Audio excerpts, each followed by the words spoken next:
सुप्रभात। तो आज हमारी चर्चा का विषय रहेगा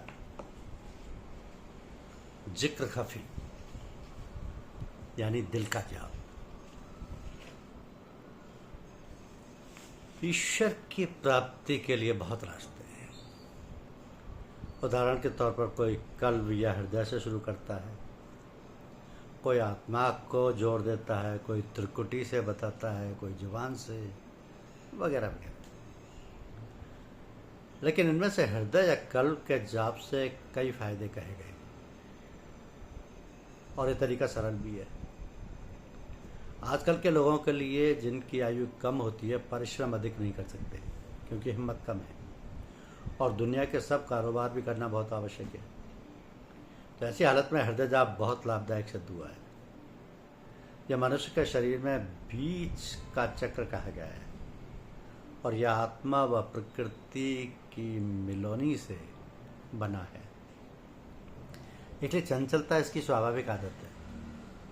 इस चक्र के खुलने से सब चक्र फिर अपने आप खुलना शुरू हो जाते हैं और हृदय की चंचलता भी समाप्त हो जाती है।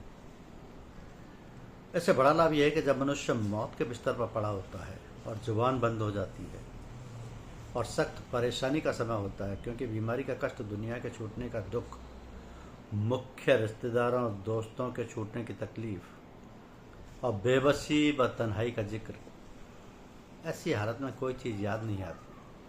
लेकिन वे चीज़ जिसका अभ्यास करता रहा हो और जिसको बहुत याद करता रहा हो और जिसका मनन करता रहा हो, यानी हृदय जाप या जिक्र कल्बी, हर हालत में जारी रहती है। तो जब तक कल्ब यानी हृदय जारी रहता है तब तक मौत नहीं होती और कल्ब बंद होने पर आत्मा ब्रह्मांड में पहुंच जाती है और अंतिम श्वास के साथ जिस चीज़ का कल्ब में ख्याल रहता है उसके साथ जाती है। तो उस समय सदगुरु जिसका दामन उसने मजबूती से पकड़ा है, उसकी तवज्जो अप्रोक्त से देकर नूर खुदा यानी ईश्वर के प्रेम से, जो कि उसके हृदय जाप करता रहा है, भर देता है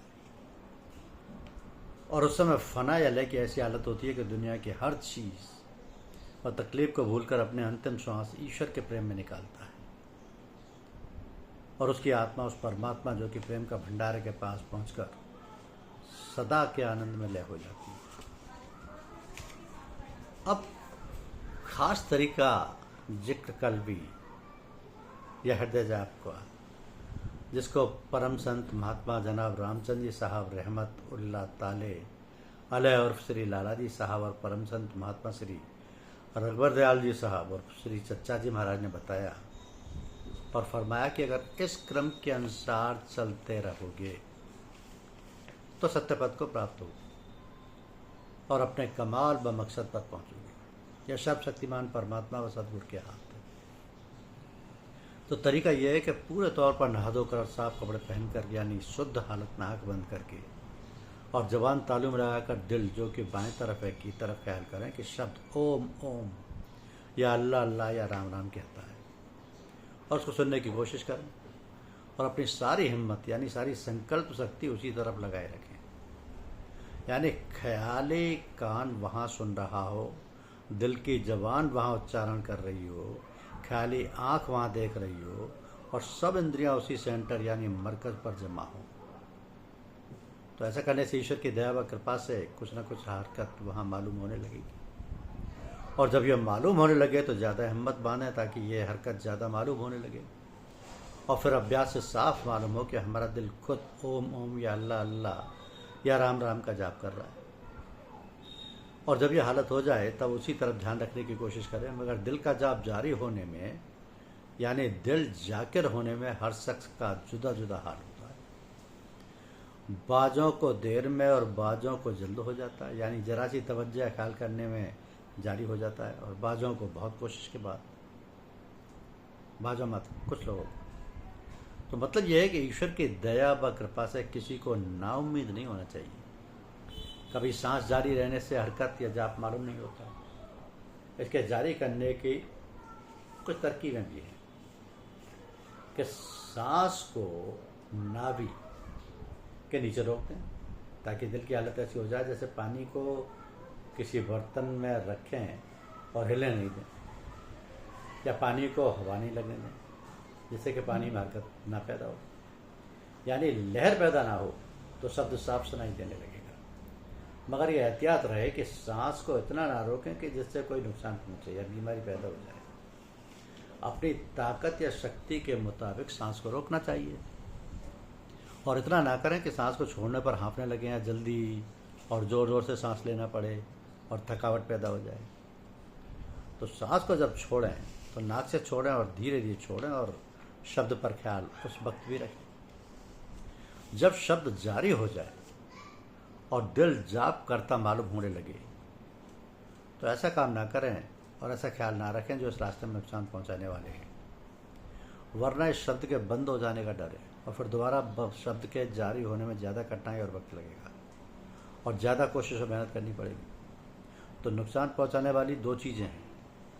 पहली, खाना पीना, यानी इससे यह मुराद है कि ऐसी चीज़ें नहीं खाएं जो तामसी हों। उदाहरण के लिए गोश्त, नशे की चीज़ें और हराम के पैसे की कमाई ना हो। दूसरी चीज़ ये है कि दूसरों से व्यवहार, यानी किसी की बुराई दिल में ना सोचें, बल्कि मोहब्बत रखें, और जो काम खुद ना पसंद हो वह दूसरों से ना कराएं, उसके साथ ना करें। तो दिल का जाप जारी हो जाए तो उसको मामूली बात ना समझें, बल्कि उसको दिन रात बढ़ाने की कोशिश करें और हर तरफ से तवज्जो हटाकर इस जाप में दिल लगाएं, और सख्त ज़रूरत पड़े तब दूसरी तरफ तवज्जो लगाएं। यहाँ तक कि ऐसी किताब पढ़ना या ऐसा जाप करना जो उस तरफ से तवज्जो हटाए, उसको छोड़ देना चाहिए। तो इस जाप में इतना दिल लगाएं कि कोई समय उससे खाली ना जाए, और आँख खोले भी शब्द सुनने की तरफ ध्यान लगा रहे, और अभ्यास में ऐसी आदत बन जाएगी कि आँख खोले हुए भी और हर काम करते हुए और चलते फिरते हुए दिल का जाप होता रहेगा। तो ख्याल उसी तरफ लगा रहेगा, तो ईश्वर व सदगुरु के फजल से बढ़ती ही जाएगी। ईश्वर व सदगुरु के फजल से बढ़ती ही जाएगी, और इससे दिल के संकल्प बंद हो जाएंगे, शांति नसीब होगी, आनंद और सुरूर हासिल होगा। अब यहाँ पर सवाल पैदा ये होता है कि अगर जाप की तरफ हर समय ख्याल रखें तो दुनिया के कारोबार को मनुष्य कैसे अंजाम दे सकता है। तो उसका उदाहरण यूँ समझिए कि किसी स्त्री के घर छोटा बच्चा है, इतना उसके पास पैसा नहीं है कि कोई नौकर रख सके, और घर और बार का काम भी उसे करना पड़ता है। तो वह अपने बच्चे को एक जगह आराम से लिटाकर घर का सब काम करती है, लेकिन ध्यान हर समय अपने बच्चे की तरफ रहता है, जिसको कि अकेला लेटाई है। तो ज़रा ज़रा सी देर में अपने बच्चे को जाकर देख लेती है और घर का सब काम भी करती रहती है। अगर उसको बाज़ार से सामान लाना पड़ता तो उसको घर में छोड़ कर जाती है, चाहे सुलाकर या कुछ खिलौने रख कर, और घर बंद कर जाती है, और बाज़ार से बहुत जल्दी सामान खरीद कर लाती है। अगर रास्ते में उसकी कोई सहेली मिल जाती है, बातचीत करना चाहती है, तो उसे उस तरफ जल्द मुखातिब नहीं होती, क्योंकि उसका ध्यान व दिल अपने बच्चे में लगा है। और जब घर में जाती है तो पहले अपने बच्चे को देखती है और बाद में सामान रखती है। तो इसी तरह दिल के जाप का अभ्यासी दुनिया के सब काम करते हुए दिल में जाप की तरफ निगाह रखता है। इससे संकल्प विकल्प सब खत्म हो जाते हैं, और चूँकि ईश्वर सर्वशक्तिमान के ध्यान में लगा रहता है, तो ईश्वर उसकी हर समय दुनिया के कामों में सहायता करता रहता है। इसलिए साधक दुनिया का काम भी अच्छी तरह अंजाम देता रहता है। जब इस तरह शब्द के जाप की आदत पड़ जाएगी तो यह शब्द तमाम बदन में फैल जाएगा, यानी पहले अभ्यासी के जिस्म में, कभी हाथ में, कभी पाँव में, कभी सर में, बगैर ख्याल किए सुनाई देगा। मगर हर हालत में दिल की ही तरफ ख्याल रखना चाहिए, और किसी जगह की यहाँ हरकत मालूम हो ख्याल ना करे। अगर दूसरी जगह सब सुनने में लग जाएगा तो दिल गाफिल हो जाएगा और फिर संकल्प विकल्प के चक्कर में फंस जाएगा, और ज़्यादा समय इस चक्कर में रहने से मुद्दत से छूटी हुई आदत फिर उभर आएगी और पहले से ज़्यादा मजबूती होगी, जिसको अलग करना मुश्किल होगा। तो जब इस जाप का प्रकाश फैलेगा तो थोड़े समय में चारों तरफ घेर लेगा, और सर से पाँव के नाखून तक शब्द ही शब्द सुनाई पड़ेगा। ऐसी हालत में तबीयत कभी खुश होगी, कभी रंजीदा होगी, कभी हैरानी, कभी परेशानी मालूम होगी, कभी हंसी की तबीयत चाहेगी और कभी रोने की। तो किसी समय तबीयत चाहेगी कि कोई ना बोले और कोई पास ना आए, और कभी एकांत में तबीयत बिगड़ घबराएगी और खूब बातचीत को जी चाहेगा। लेकिन इन हालतों को कुछ परवाह नहीं करना चाहिए, और अपने जाप व शब्द में लगे रहना चाहिए। इन सब तमाम बातों को शब्द पर विशेषता ना दें और शब्द को सब कामों में विशेषता दें तो फिर ईश्वर व सदगुरु के फजल से तमाम बदन में और जिस्म के हर रोंगटे से एकदम और एक साथ जिक्र ओम ओम या अल्लाह अल्लाह या राम राम शब्द का जाप मालूम होगा। तो दिल के साथ जाप के साथ ही एक आवाज़ में शब्द सुनाई पड़ेगा। ऐसी हालत में कभी कभी जिस्म के किसी हिस्से में ज़्यादा जोर से, किसी हिस्से में कम और कभी तमाम जिस्म में बराबर होगा। इस हालत को बहुत ही अच्छा कहा गया है। इसको सुल्तानुल जकार यानी जिक्रों का बादशाह कहते हैं। तो कभी ऐसा होता है कि अभ्यासी के दिल में इच्छा पैदा होती है कि हम सब बातों को जो रास्ते में पड़ती हैं देखते भालते हुए चलें और उन मुकामों को जो रास्ते में पड़ते हैं उनको भी देखते हुए चलें। तो इस इच्छा को सैर कहते हैं। अभ्यासी को चाहिए कि इस ख्वाहिश से अपने को निकाल ले जाए, वरना इस सैर में फंस कर रह जाएगा और असल मकसद पर पहुँच नहीं पाएगा। तो जाप से असल मंशा ये है कि जिसका जाप किया जाए उसमें फना या लय हो जाए। इसलिए जुबान से नाम का जाप ही सिर्फ ना करे बल्कि दिल में नाभि को जगह दे। खाली जाप से कुछ ना कुछ फायदा तो जरूर होगा, मगर असल मकसद कि ईश्वर में लय हो जाए और फिर वहाँ पहुँचकर उस जगह स्थित करे, हासिल नहीं कर सकेगा। यानी नाम की जगह नामी को जरूर अपने दिल में हाजिर करें, जिसको हुजूर हक यानी हर समय ईश्वर के सामने रहना कहते हैं। तो जिक्र से तथ्य यह है कि जिसका जिक्र या जाप कर रहे हो उसमें फना हो जाए। इस मर्तबे और दर्जे के अभ्यासी को बहुत तरह की अजीब अजीब बातें और हाल जाहिर होने लगते हैं, लेकिन उसको कमाल आखिर समझ कर रुक न जाए, क्योंकि मकसद अभी दूर है। और यहाँ पर एक बारीक बात यह है कि उसको ख्याल रखना चाहिए कि अभ्यासी जब इस आला मर्तबे पर पहुँचता है तो कल्ब में एक दूसरे किस्म का शब्द जारी हो जाता है। यानी पहले का शब्द इस तरीके का सुनाई देता है जैसे हथौड़ी नानी पर पड़ने से जैसी आवाज़ आती है और बार बार चोट पड़ने से मालूम होती है। या यूँ समझिए जैसे एक कतरा पानी सिलसिलेवार टपकाया जाए। इसी तौर पर अल्लाह अल्लाह या ओम ओम या राम राम की आवाज़ सुनने आती है। मगर अब यानी दूसरे किस्म का शब्द ऐसा होता है जैसे बर्तन की झंकार होती है या लगातार पानी की धार बंद जाती है कि अलग अलग कतरा गिना ना जा सके। तो कभी ख़त्म ना होने वाली धुन बंद हो जाती है या बंद जाती है। यह शब्द पहले की अपेक्षा बहुत सूक्ष्म है। इस वजह से बहुत अभ्यास और मेहनत के बाद होती है। इसलिए जानना चाहिए कि अभ्यासी पहले वाले शब्द पर जो टुकड़े टुकड़े होकर निकलता है अल्लाह अल्लाह या ओम ओम या राम राम कहकर जाप कर सकता है, मगर इस दूसरे लतीफ़ शब्द में जो सिर्फ एक है और ना इसका कहीं शुरू है और ना ही कहीं अंत, इस पर किसी नाम से जाप नहीं किया जा सकता। बल्कि यूँ समझना चाहिए कि खुद नामी की आवाज़ है। ये शब्द परमात्मा के हैं। इस शब्द व जिक्र का आनंद और है जिसके बयान को ज़बान है और इसको सूरत शब्द भी कह सकते हैं। तो ये अभ्यास बहुत लाभदायक है और खतरे शैतानी या खतरे नफसानी को दूर करने वाला है, हमेशा को शांति देने वाला है। यकसुई निश्चिंतता बेफिक्री होती है और वो बेखुदी व गेवत यानी अनुपस्थिति हासिल होती है, जिससे स्थित प्रज्ञ के मुकाम पर पहुंचता है।